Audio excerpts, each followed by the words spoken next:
This is Matchday Live with NordVPN. It's the final home game of a wonderful season for Leeds United as the team look to sign off their Elland Road campaign with all 3 points against the high-flying Seagulls. Jermaine, Beckford and Simon Grayson are in the studio for all the build-up on the way. It's Leeds United taking on Brighton Hove Albion. We are live on LUTV.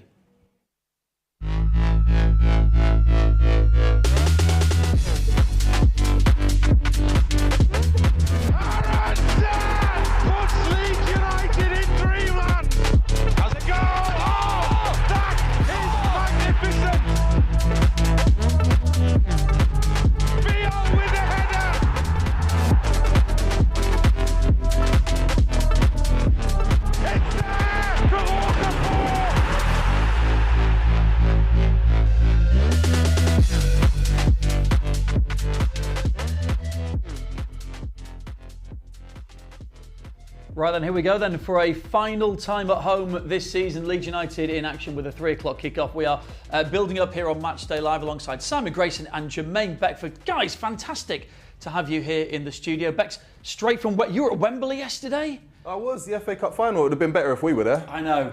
We might come on to that at some point. Simon Grayson, the sun is shining, but the glow is from Spain, right? Well, yes, and the Yorkshire weather over the last few weeks as well. Yeah, last weekend I was in Spain for a mate's birthday party, which was very tiring. Basically, I'm sure. Basically, it's just a very relaxed feel, isn't it? Look at this. We've got a game today. We've got 2 games to go at the back end of this season. Leeds are safe. They've done what they set out to achieve. And it's just a really nice feeling. You can see people flocking in the sunshine, Simon. And this is what we wanted. We didn't want any stress, did we? No, look, a few weeks ago, everybody was thinking, when are we going to be safe? Few twists and turns along the way, but we've got to the point now where 2 games to go. Well, it was 3 games, wasn't it? Because Tottenham was done and dusted before then as well. So it's just a nice game to be involved for the players, the management staff, and everybody connected with the club. What you've got to make sure is that as a group of players and staff that you don't let it turn into an easy game, which I'm sure they won't. But it's just a nice feel that the club is safe after a lot of hard work this season. Yeah, Bex, you were saying, that see the players coming in here in the sunshine, you're going to get that end of season feel. But when you've got nothing as such on the line because the job's been done, it's nice for the players to be able to come in, soak up that atmosphere. But they will want to go out today, Bex. They'll want to go and get the points. Yeah, absolutely. Look, it's the last home game of the season. The sun's blaring out. The music's pumping. It's a party atmosphere. Like you mentioned, the club are safe, so we've got no pressure in terms of worrying about the relegation or anything like that. So they can come in again and enjoy themselves, actually play football to enjoy it. I used to love this last game of the season, mainly as the gaffer and I were talking about, there's no more training, but obviously we still got 1 game to go, which is an away game. But to give the home fans something to send them off with something to be proud of and excited and enjoy the final game of the season. home game of the season would be perfect, wouldn't it? It would be icing on the cake. Yeah, so for absolute clarity there, you weren't looking forward to seeing the fans for one final time at yes, home of for the course season. I was. You were looking forward to no work for the next few weeks. He was thinking of no work in December half the time. Come on, guys. Birthday and Christmas. It's early for that. I do want to mention, of course, it is in terms of there's still league position to play for, and from a professional pride point of view. And Daniel Farker's used the word greedy in the build. They're greedy for more points. They won't want to just let the season just kind of whimper out because it's done. They'll want to accrue what they can. Nottingham Forest have just lost this afternoon to the team we won't mention, but they now will definitely remain behind us for this game week as well. Leeds will want to finish as high as they can. Without a shadow of a doubt, it's your professional pride and the financial aspect of it. The higher up the table you finish, the more revenue comes into the football club. But as players, you've played 36 games up till now in the league. You don't want to let yourself down at the 2 because that can leave a sour taste in the supporters' minds, the manager's minds. So as a player, you should be going out trying to finish off what has been a really strong season. So personal pride, because people have still got futures that they're playing for as well. You've got players that are playing for potential World Cup places.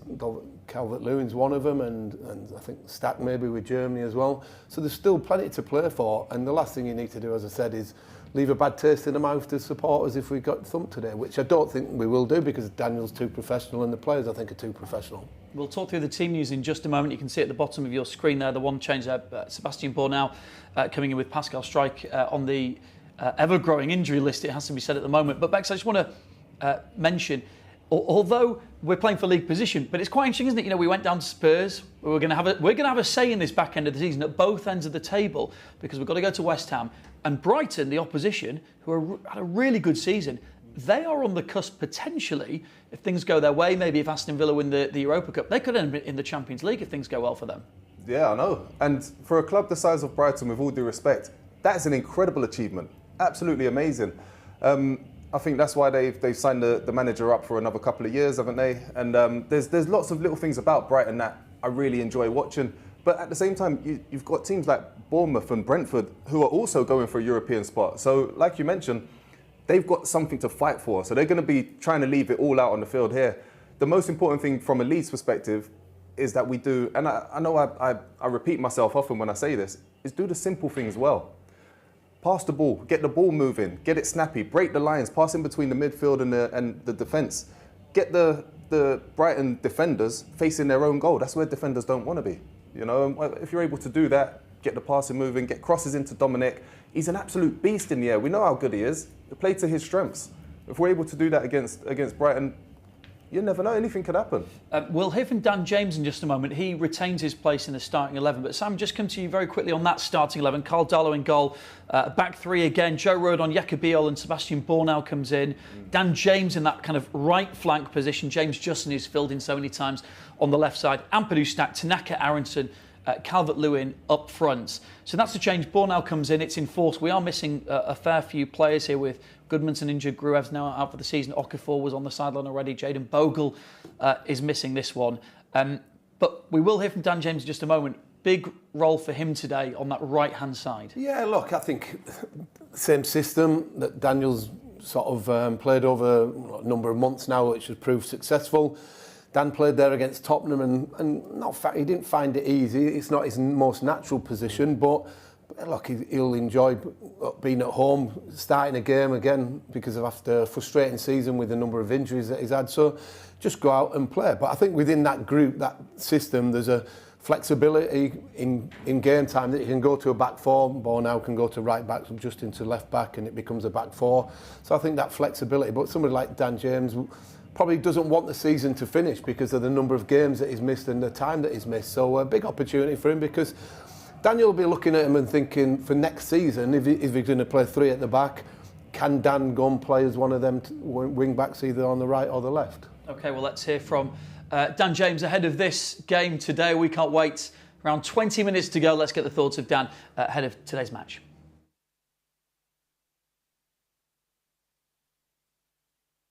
Final home game of what's been a really good season for Leeds United, hasn't it?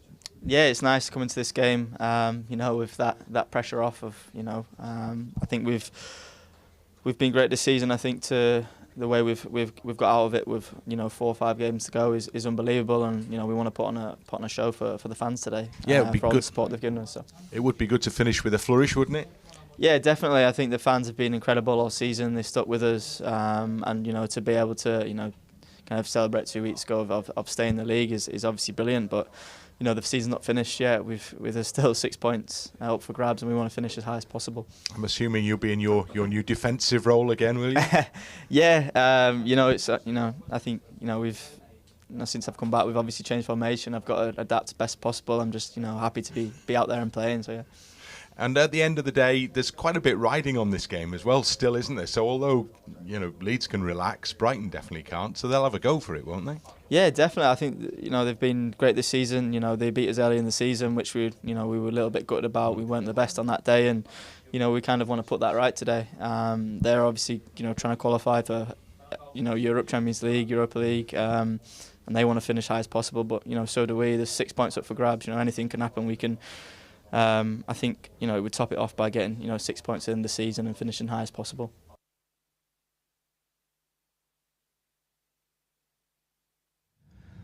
Yeah, Dan James ahead of the match, and you were saying he'll be eager to get out there. Leeds fans will be really pleased to see him out on the pitch as well. Last year's Player of the Season for Leeds United. In fact, it's the awards coming up this Tuesday night, which we're very much looking forward to.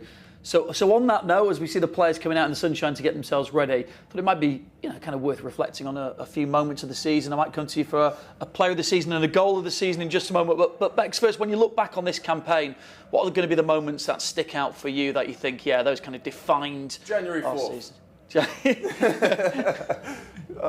I think, look, obviously the Manchester United away game is one of those games that is going to stand out. For obvious reasons, Okafor, a couple of fantastic finishes. But I think the turning point, the defining point in this season so far has got to be the second half against Man City. Where Daniel Farke switched up his formation, switched up the strategy because it wasn't quite working out for him. He was under a little bit of pressure to change things. He did that, and I wouldn't say he stumbled across a strategy, a formation that turned the tide and made things work for him. But from then onwards, we've looked at a completely different animal. We're far more comfortable in and out of possession. We've got more bodies in and through the middle of the pitch. And the personnel. It doesn't matter which players play in those areas. We've got pictures of Bornau at the moment. He slotted in last game against Spurs and looked very, very good. So you've got players that have bought into the manager's style, and for me, that is vital. Got a moment of the season, Si? This is going to be quite boring, but the day let me just say, let me rephrase that. This is really professional. The day we got safe. All the other moments of the season where we've got points, etc. But the most reassuring, the best part of the season is the day we got safe, a number of points. Manager speaking there, for sure. Let me come to you both for we'll start with a player of the season. Bex, I'm going to come to you first on this. Who's your player of the season? I think Dominic has been fantastic, obviously with all of his injury issues in the past and what he's been able to do this season. What is he on, 13 goals? He would be a natural shout, but I just think the way Ethan Ampadu's handled himself, wearing the captain's armband, he's just been absolutely incredible. Led by example, tough tackling, passing the ball forward. He just looks the real deal, full of confidence. For me, it's Ethan. Sam, I'm going to come to you ask the same question. If you could start your answer by not saying the words, "This is really boring," just for the benefit of everyone watching. Professional. That would be great. Who's your player of the season? Like as Beck said there, look, Calvert-Lewin for the numbers. Goodmanson's been really good in that attacking wing-back role as well, and Caldalo's come into the team and done really well. But I think Ampadu has led by example. He's probably one of them players you appreciate sometimes more when he's not in the team, and how much of a void and how much he's missed in terms of what he does. The games can be really tight at times, and he'll make a crunching tackle and he'll just galvanise the group. He'll get the fans going, or he'll make a pass that not maybe the most productive, but it just does something that is really effective. And I think he has been a level of consistency, but also as the captain and the leader in the dressing room, because that plays a big part. What happens on the pitch? People talk about tactics and spirit and dressing rooms. That plays a big part, and you need proper leaders in there, and people like him and others that are probably going under the radar, like Rodons and even Sam Byram's and Alex Cairns. They'll have played a big part in them dressing rooms, but he's a leader and my player of the year. That was a much better answer. The previous answer had taken you out the running for pundit of the year, but you're back in the running now, which is good news. Just very quickly, guys, goal of the season, Bex. Oh my goodness me. I just love that Okafor scored a brace against them lot. Yeah. So, I mean, take your pick. All right. Is what it is. For me, the Sunderland game, I can't think who scored it now in the end. Calvert-Lewin, where it's in our own third. Everybody in the team, I think, has touched the ball. And that's one of the. I think there's one other team that has done that. I think it was Liverpool who've scored where every member of the team has touched the ball. It was a lovely one-touch, two-touch play. We broke quickly on the counter-attack and a great finish. So that would be my professional answer. Don't think you're getting out of it. What's yours? I have learned over many years that no one cares what I think whatsoever. But for me, possibly the stacked free kick. But that's just my opinion, because I get against a goalie like Martinez and the way it went in that moment in the game. But we will wait and see. None of us have any say on this whatsoever. But of course, the awards on Tuesday night will bring you all the action on the Leeds United app website and everywhere else you find your Leeds United content. Right, we're getting closer towards kickoff. We'll speak a little bit about our opposition in just a moment. But before we do, let's head to our commentary team of Bryn Law and Tony DeRigo to get their pre-match thoughts here at Elland Road. Well, it's been a long time since we've stood down here to do one of these without that slightly anxious feeling about everything. All relaxed, feeling good, looking forward to it as well. Absolutely, it feels very strange, doesn't it? Yeah, but we've had a fantastic season. What we know is Brighton are going to be a tough opposition. However, does it really matter? And what's interesting is maybe for me, points-wise, it was all about just staying up, and that's what we've done.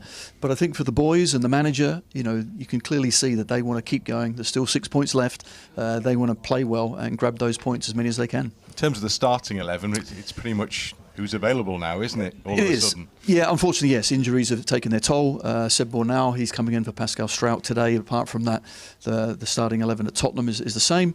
But it's difficult. We're looking at our bench as well, and how deep does that go? So we're struggling saying that. Every player that's come in when the players have been injured has done fantastically well. So I expect nothing less. It's a really strong group, and together they seem to pull through.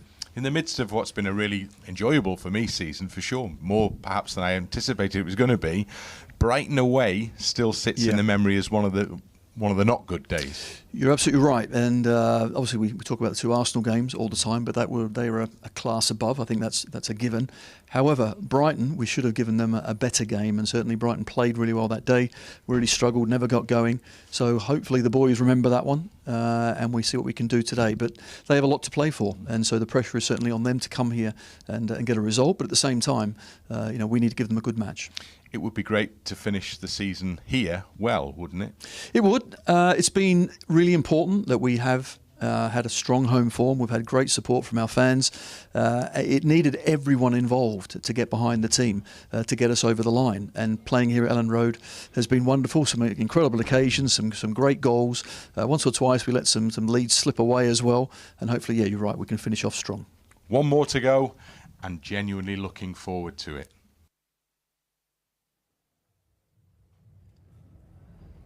Yeah, Brendan Tony will bring you all the action from kickoff. 10 minutes to go until that final kickoff will start for the start of the game here at Elland Road. Daniel Farke, is there a slight job to be done just to make sure the players are fully focused, that there isn't just even subconsciously any chance of a slight lack of edge because it's kind of done and dusted? Look, I think there'll be a little bit less. They'll be more relaxed than they have done for the last few weeks, you know what I mean? And sometimes you need that edge when you're going into games to get the juices flowing, the adrenaline going. But I don't think the crowd will allow the players to be in relaxed mode too much, where they miss a challenge, they're not working, they're not pressing. And I think it's up to the players. As the manager will certainly be making sure that they're all prepared as if it was the first game of the season, with the motivation talks, all the preparation and training. But then it's down to the individual to make sure you're going out there and giving everything. And our supporters will be desperate for him to win a game. And as Tony mentioned there, if I was a player, I'd be thinking about that defeat down at Brighton early in the season, because that should still be hurting. Yeah, I was going to say, I mean, Bex, you're nodding your head along there. Is that a thing with players? They think, right, is that kind of mentality of we owe this lot one because we maybe didn't give the best account of ourselves down there. We also, I mean, as we're saying, we have a terrible record against Brighton. It's just become one of those teams that we don't. Is there in their mind, right, come on, let's go and put right that game that we had down at their place? Yeah, I guess there will be. There'll be an element of that. I mean, you always remember the players that you play up against and their strengths and their weaknesses. You'll remember how it made you feel when you went there, whether it be good, bad or indifferent. Playing against them the last game was a bad day. It was a bad day at the office. And like you mentioned, every one of these players are going to want to prove a point. They're going to want to tell these fans, listen, that was a one-off. We're sorry about that. The run from then till now has been absolutely fantastic. They've been absolutely incredible. We're back at home, which, you know, we've got a great result, the results we've had here have been really, really strong. So let's do it again. Let's do it again. If we can hit them nice and early as well. I've just seen a stat. Brighton have only conceded 2 goals in the opening 15 minutes all season. Let's catch them off guard. Let's go for the jugular.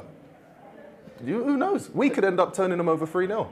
I'm wishful. If there's one thing I can guarantee you today is we will hear a chant of "Your Leeds and you know you are," because there's a couple of people on the away bench. I think we can take a look actually when they came in earlier that are very familiar with Leeds fans and very popular indeed. On the bench for them today, James Milner and Jorginho Ruta, who are 2 players that Leeds fans obviously have a lot of love for. You would imagine they might get their moment to come on. There's James Milner looking a little bit different to when he came on as a 16-year-old back in the day. Milner's changed. James Milner's changed on that picture for sure. It was definitely James Milner at one point. But him and Ruta coming back here as well, they'll certainly get a warm reception. Yeah, for the of course fans, they will, and rightly so. And James has had an unbelievable career starting as a 16-year-old.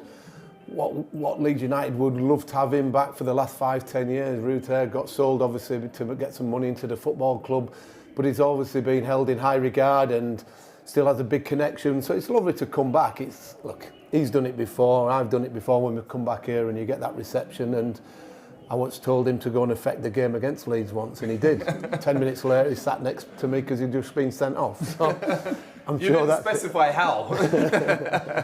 Impact, just not the impact you were looking for, is probably worth saying. Daniel Farke has been very complimentary about Brighton. I think everyone looks at Brighton as the way that they've operated as a kind of model club of how to go about doing it. They are on the cusp of achieving something pretty impressive this season with Champions League. Fabian Hertzler as well. Done a great job, managerially speaking, with that team, Simon. Oh, unbelievable. I think this is a club that is a massive example to us for the next 5-10 years, how you try and build the club. I remember going to the Withdean when we played down there. I think Fabian Delph probably scored at the time, but from that League One days, they've now got an unbelievable ground, they've got an unbelievable training ground, on the cusp of trying to qualify for Europe. They've got the right model in terms of recruiting players, selling them on, bringing coaches in, and don't let it affect them. So I think it's a massive example of how to run a football club both on the pitch and off the pitch. Bex, where are the dangers from them today? I mean, Welbeck's had another good season, hasn't he? You know, the return is impressive from Danny Welbeck at that stage of his career. He's still going strong. Yeah, he's a bit of an anomaly, isn't he? Almost as old as I am, and he's still absolutely smashing it in the Premier League. But the thing is, they've got strengths all over the pitch because, like similar to what we've got here, their fans keep the players honest. They've got no hiding place. Because they've not got these massive superstars, every single one of their players have to play to their full potential. Minte, very good player. They've got lots of ball players. But, you know, I mean, Danny Welbeck, he's got to be the biggest threat they've got, just because of the amount of goals he scored this season. Yeah, it's an exciting one, isn't it? The fans are getting ready. The sun is shining, like we said, but there you go. Hyde is there as well. But as well, it feels like the end, of course, this is going to change with what we've got behind us with the West Stand. You can see the construction going. There's bulldozers ready to go in. So this does feel like a bit of a moment today, Sam. And it will be nice to crown that moment with the win, of course. You forget that the redevelopment is going to probably start straight after the game tonight. And that's why we're sending you, mate. A part of sort of history and people's places in the West Stand and things like that are going to be quite emotional for a lot of people. Yeah. Okay, Bex, how's this game going to go? Give us a flow and a scoreline. I think we're going to start the game very quickly. It's going to be two teams that want to get on the ball, move the ball quickly. But as I mentioned before, if we're able to get a nice early goal, put them under immense pressure, nice and early, I don't know. I do fancy us to get a victory out of this, but I wouldn't be disappointed with a 2-apiece draw. Okay, Simon. Look, they've got something to play for. They've got to win the game, but I still think the atmosphere here, the professional side of our players will hopefully do enough to. So I'm going to go for a 2-1 rather than somebody sitting on the fence. Yeah, being miserable over there in the corner. Well, listen, it's going to be a party atmosphere this afternoon because the Leeds United players have deserved it. At the end of the game, they'll be back out to do their lap of honour for what's been a fantastic season. Can we cap it off with another home win? Over to your commentary team of Bryn Law and Tony DeRigo.